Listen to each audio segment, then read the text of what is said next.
The impetus for the development of the independent commission by WADA was really a broadcast by a German television station in December of 2014 that identified or alleged serious doping allegations in Russia. And the narrative that was that documentary was structured around was based on two individuals coming forward, two whistleblowers. One was a former doping control officer from the Russian anti-doping agency, and the other was an elite level track and field athlete, Russian track and field athlete. And in coming forward, they identified names of athletes, coaches, doctors, and other officials who allegedly used and or provided banned substances to athletes and instructed athletes in the administration of these banned practices. And once this television documentary aired in December, what immediately took place thereafter was the World Anti-Doping Agency launched what they called an independent commission to investigate these allegations. And the purpose of the commission, which is identified on the slide for you, was to really investigate the allegations that were found in the documentary, to look into potential doping practices or corrupt practices around sample collection personnel, or ineffective administration and implementation of the code, particularly in Russia, focused particularly in the sport of track and field. They were tasked to look at the Russian Anti-Doping Agency and also the World Anti-Doping Agency accredited laboratory, which was based in Moscow, to see if any wrongdoing was occurring.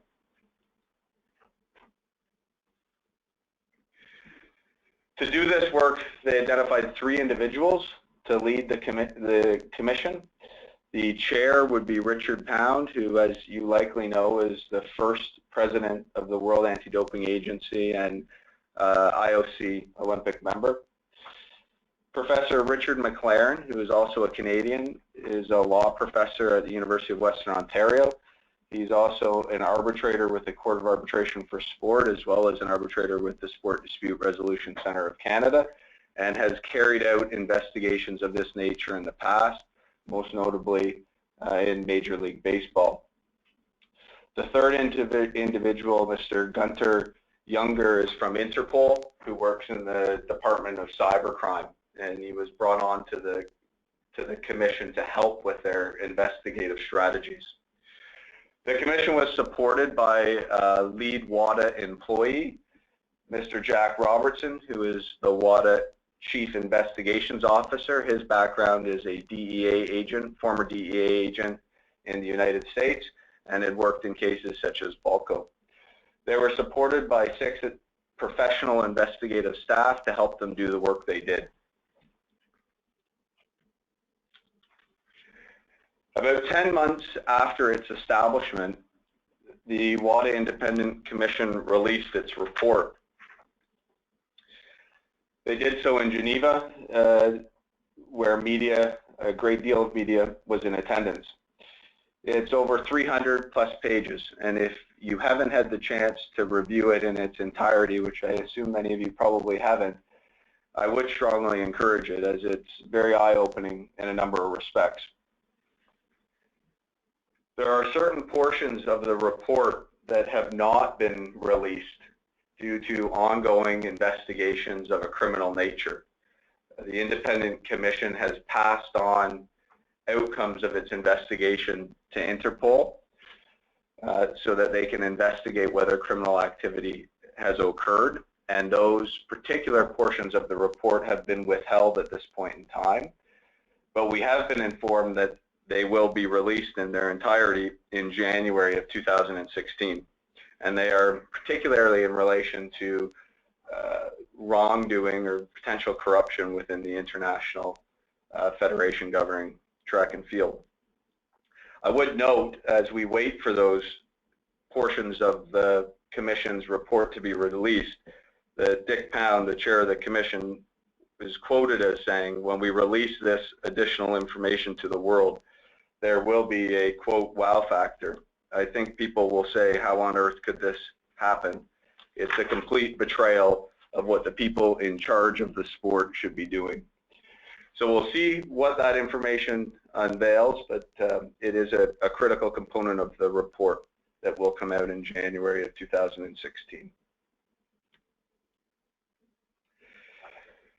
As I mentioned, the report is over 300 pages, and we've tried to summarize for you in one slide the significant findings as best we could.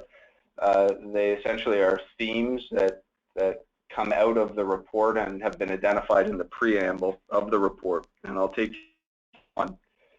The Commission identified a deeply rooted culture of cheating, where many of the offenders appear to be coaches who themselves were once athletes who work in connection with medical personnel. And this win-at-all-costs mentality was then passed to current athletes, whether willing to participate or not. And an athlete's decision not to participate likely was to leave him or her without access to top caliber coaches and thus the opportunity to excel. The Commission identified exploitation of athletes, where there were documented cases of situations where athletes who did not want to participate in doping were informed they would not be considered as part of the Federation's national team for competition. There were identified cases of individual athletes cheating. The report outlines consistent and systematic use of performance-enhancing drugs by many Russian athletes. There were cases identified of confirmed enablers of cheating by athlete support personnel, including doctors, coaches, and laboratory personnel. And likely one of the most egregious examples provided is the intentional and malicious destruction of more than 1,400 samples stored in the Moscow laboratory after the laboratory received written notification from WADA to preserve and target these samples. There were instances of corruption and bribery identified within the IAAF, and while publication of this information has been delayed, it was still identified as a finding within the report. And finally, while not necessarily a significant finding, I did want to highlight that the report indicates that while there is no concluded opinion as to whether other sports in Russia were doing the same types of things, there is no reason to believe that athletics is the only sport in Russia to have been affected by the identified systemic failures.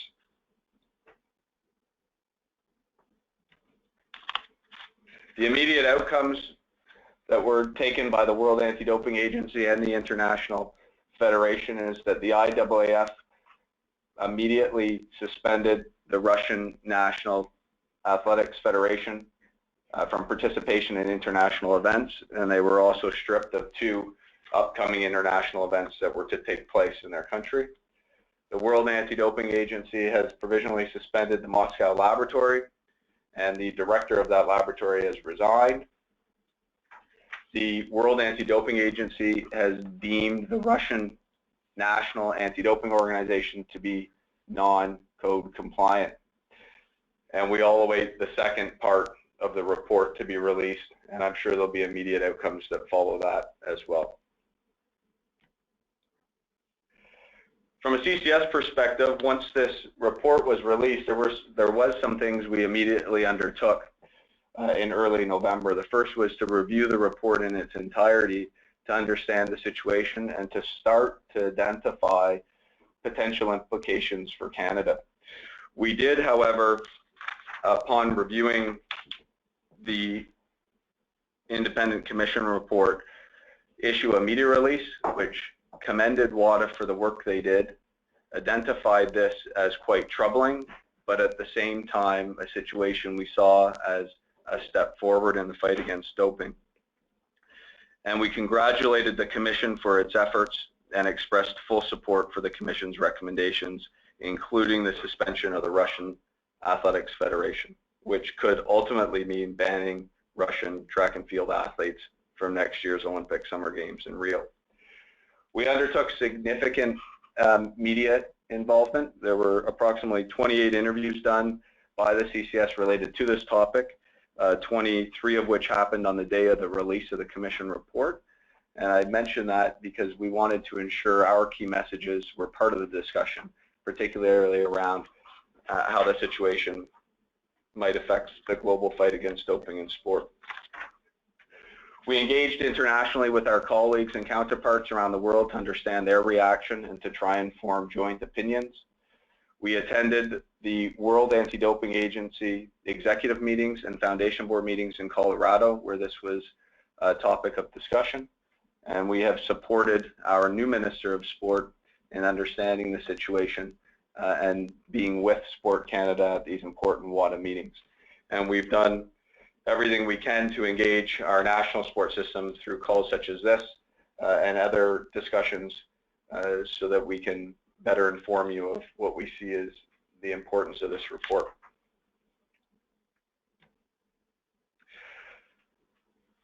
There are a number of considerations that we've started to look into, and at this point we might ask more questions than have answers to. But I'll take you through each of them. And the first set of considerations are outward looking, focusing on WADA and international federations.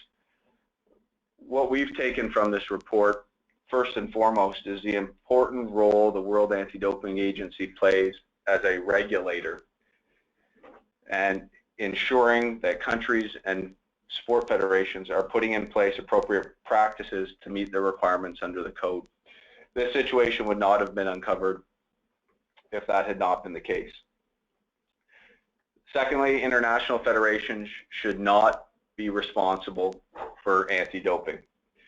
It's our view that there is an inherent conflict of interest with an international sport federation responsible for the promotion of their sport to also be responsible for putting in place effective anti-doping measures. And this has recently, as you might know, been brought forward by the International Olympic Committee, suggesting that international federations outsource their anti-doping responsibilities. And this is something the CCS thinks national anti-doping organizations are well suited to do on behalf of international sport federations. Thirdly, there needs to be investigations into other sports in Russia. As the Commission has identified, while its mandate did not expand beyond track and field and nationally looking into Russia, it was clear that this type of activity could be going on in other sports in Russia. We're concerned about the current situation in Russia and the fact that there is no anti-doping organization carrying out activity, and it's very difficult to be able to have doping control officers from other countries access Russia to be able to do this work. We understand WADA has met with the Russian Minister of Sport and is looking at how this situation can be rectified as soon as possible. And finally, from an international perspective, as a consideration, is that this situation may not be isolated to Russia as well. As you may have noted, yesterday, Kenya was identified as a country problematic, and 3 officials were suspended by the IAAF regarding potential doping activity.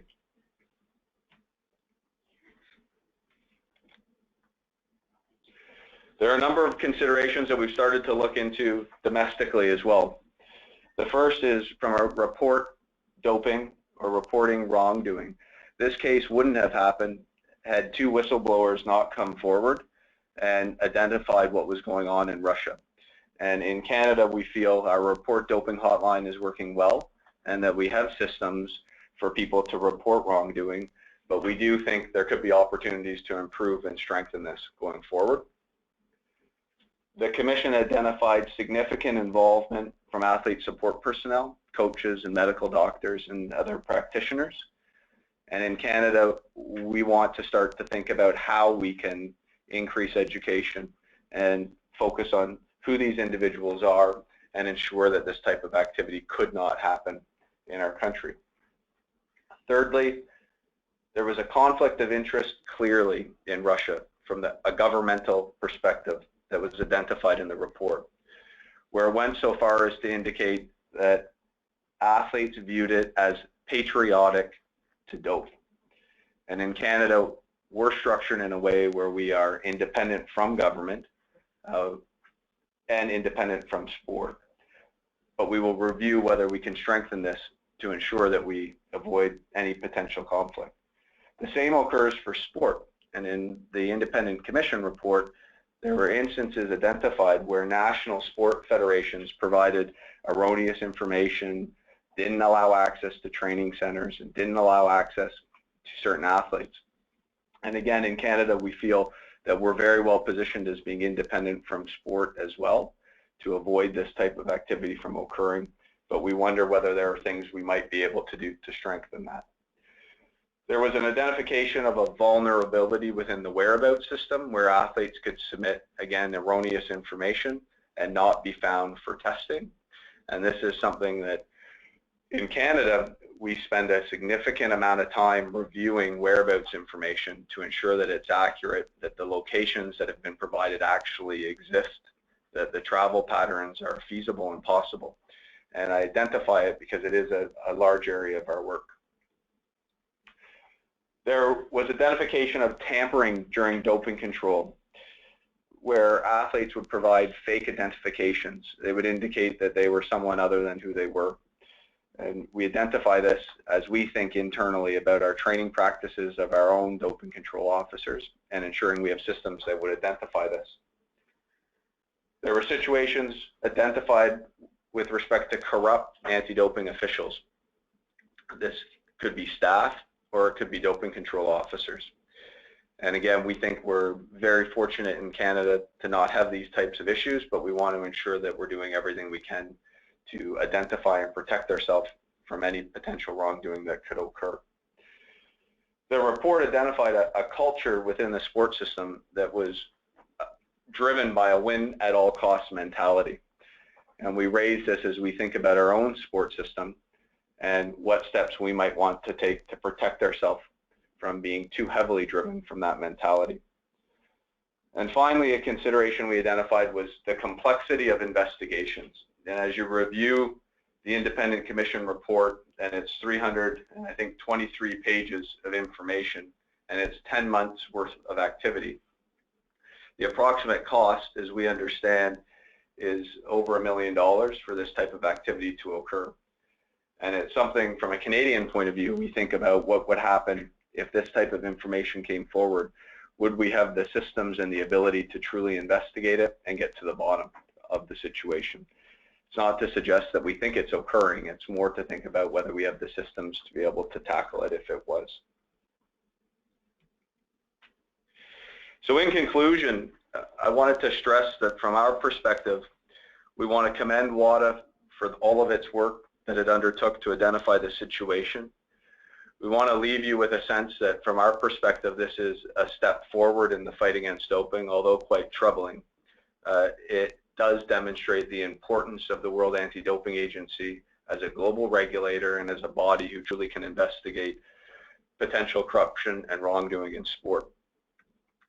And lastly, that we are committed to reviewing the report in its entirety and continuing to do so and to think through any lessons learned from a Canadian perspective, and that when the second part of this report is released, we will do the same, and we would be pleased to organize another webinar once that second portion has been released and share with you what we think are the key lessons learned.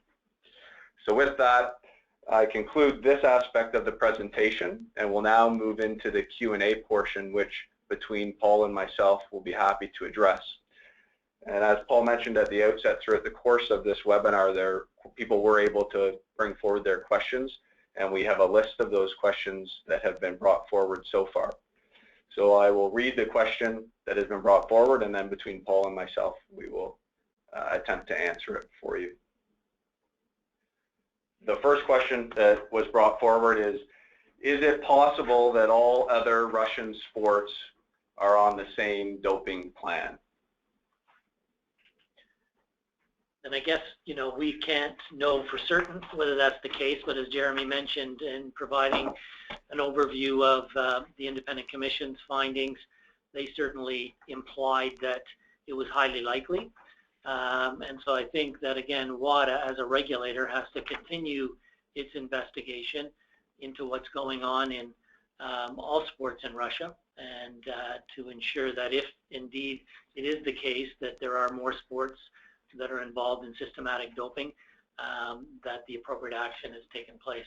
And it starts with having, you know, a compliant national anti-doping organization that is administering their version of the World Anti-Doping Code in Russia in a forthright and honest way. So, so again, we can't know for sure, but it's an important question that remains unanswered, and I think it falls to WADA to continue to investigate that aspect. And I mean, just as a general observation, and listening to Jeremy's overview, I think we can certainly say that WADA needs to step up their game as a regulator. Clearly, you know, looking at self-reported information on rules and regulations is not sufficient. They need to be in the field doing field audits of sports and national anti-doping organizations and governments to ensure that code compliance is actually taking place.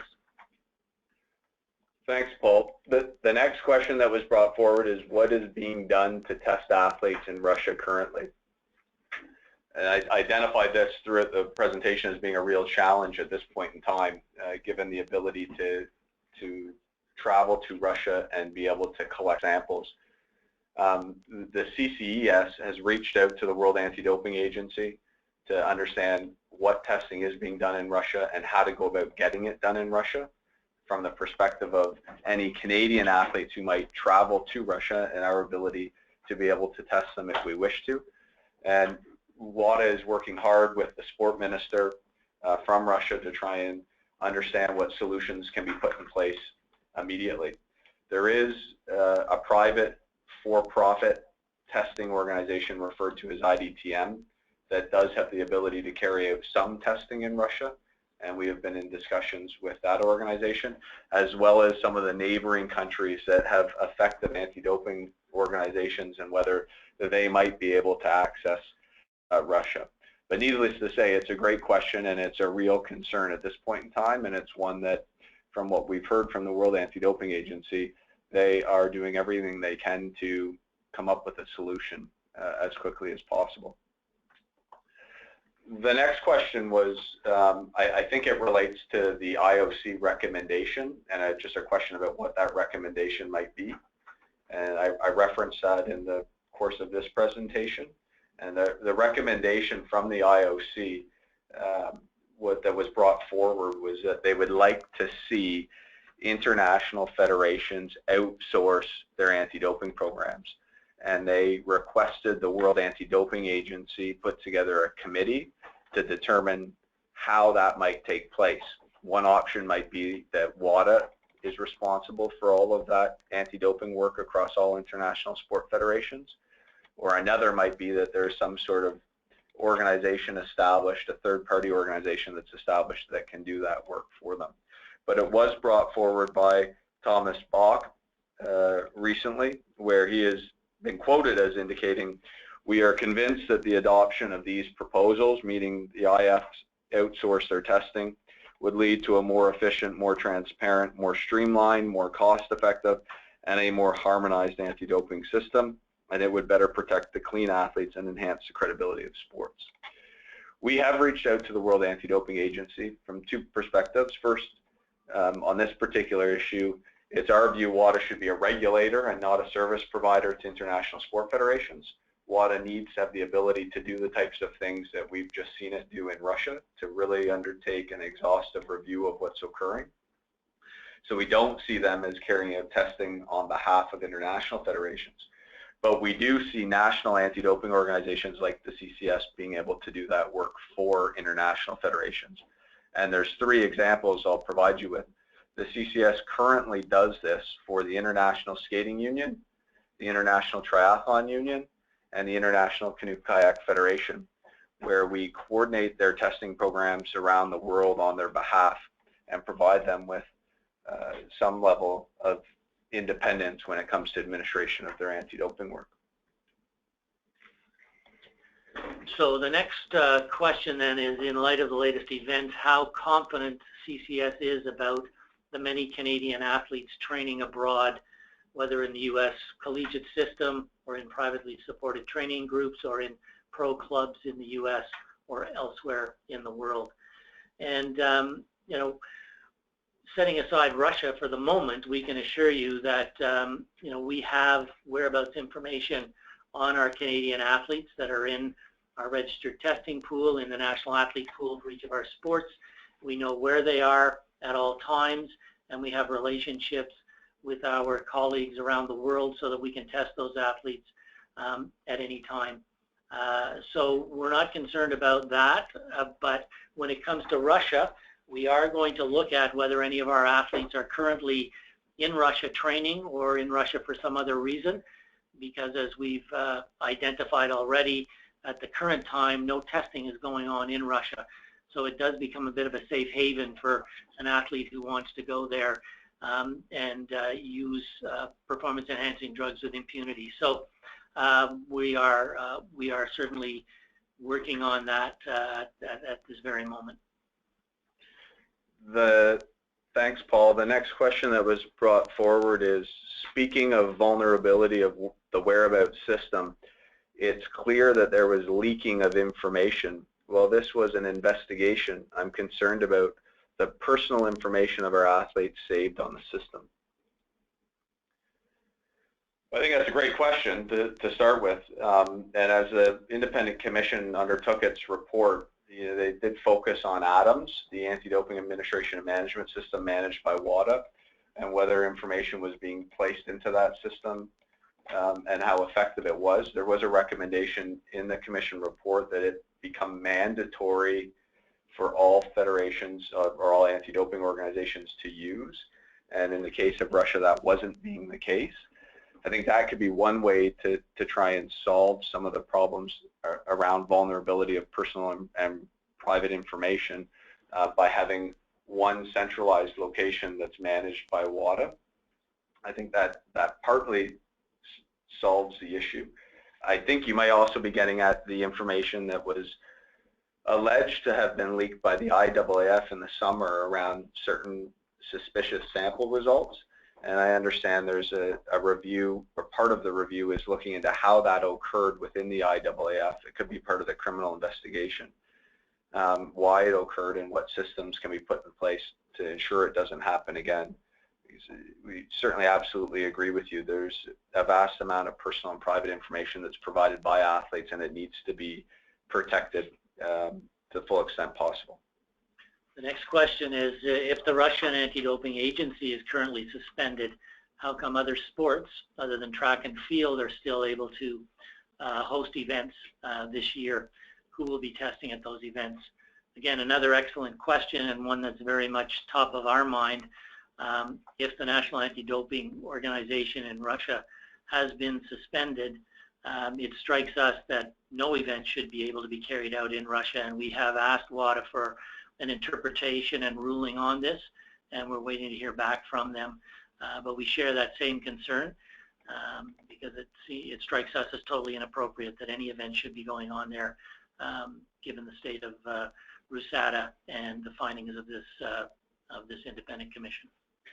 I think to the extent any of you have good working relationships with the International Sport Federation, this might be something you could bring forward to them. As Paul mentioned, we've certainly addressed it with WADA, but for you as a national federation to bring forward concerns to your IF regarding what may be going on in Russia and what steps they're taking to deal with it, I think would be an excellent question to pose to them.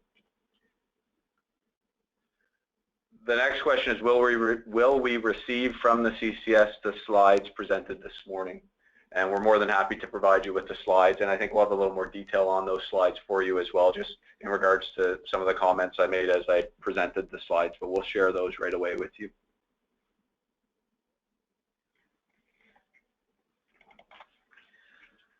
Okay, I think that's the end of the questions, and we've just come up on our 30 minutes as well. So again, I want to thank everyone for participating. And again, I guess I would, just at a very high level, this independent commission report and its findings I think underlines two really important things. One, as I mentioned earlier, WADA really has to step up their game as a regulator. They need to be better resourced, they need to focus more on that role, and they need to be able to do it in a way that uncovers this without having to turn to an independent commission to surface these kinds of findings.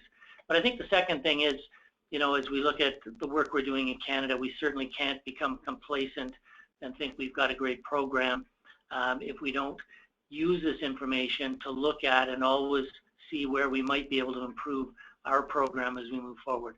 So again, thank you all very much for participating. We hope you found it useful and informative, and we will share that information out with you following the call.